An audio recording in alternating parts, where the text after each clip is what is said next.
So I was just putting together my research on the Retracts before I put together this video, and I bought my Retracts off AliExpress, and I bought the 90-degree version, but I'm just looking at the JP Hobby website and it looks like you can get an 84-degree version, which I did not know about. So maybe you need to buy them directly from this supplier and not get them from AliExpress, because as you see in the video, the 90-degree angle is a tough fit.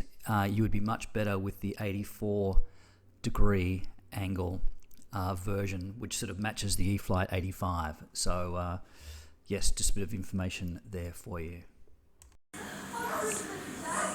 So here we are installing the Retracts into the Hangar 9 Mustang. Now, the preferred retract is the E-flite retract, as we all know, but the problem is they are really expensive here in Australia. They're about $300 plus shipping. So I looked around and I've gone for the JP Hobbies brand of retract.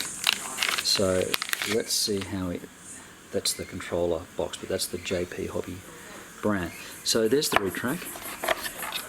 It's, I guess similar size to the E-flite. I don't know what the measurements of the E-flite is, and it does drop in, but of course the mounting holes and the mounting plate is quite out. So we are going to have to remove a little bit of the surrounding wing area, I suppose, and remount the holes. So that's what I'm going to do now.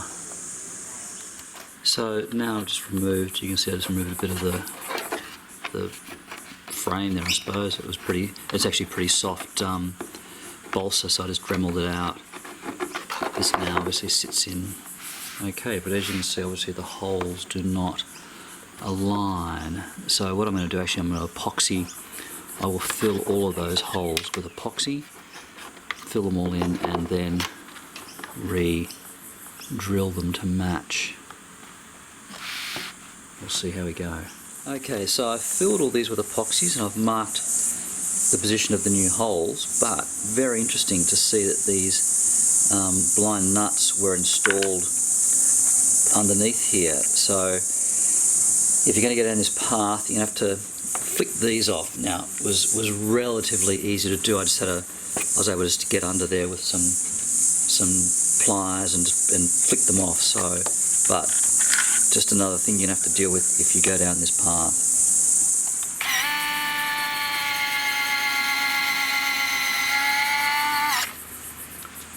Bought all the new holes out. It was actually relatively easy. I was actually quite surprised.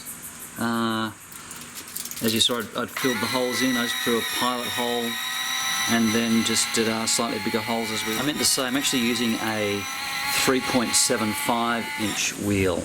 I just think it sits a little nicer in the bay. That's all. Right, now to do the other one. So the way I'm popping out these blind nuts is I've got this, and I'm getting underneath here. There's a small dollop of glue. There's a small dollop of glue on the obviously on the underside to hold it in. So I'm just managing to flick off the glue, and then being able to get these tweezers sort of underneath the blind nut and just sort of pull it out. So that's how I'm doing. That's how I'm removing these blind nuts. Now we need to address the angle, because of course these are 90-degree struts and the E-flite retracts are 85. So let's see if we can get some washers in there to straighten it up a bit. I'm going to have to put a few washers under here to see if we can tilt it in a bit. Let's see how we go. Okay, we'll put a washer in. I'll put a washer in. We're looking a bit, this one looks okay. This one is still quite splayed out, so I don't know why that one is so different. So let's give it another go. Well, there we go. I've put some washers in, and look, it's not perfect. I'll admit it is not perfect. So the choice is yours. If you want to save the money, give it a go. Would I recommend it? Probably not. I can't get it. The dihedral in the wing is huge, so I can now see why you need the 85-degree retract. So anyway, there we go. At least there's an option if you want to save money or you can't get the E-flite retracts.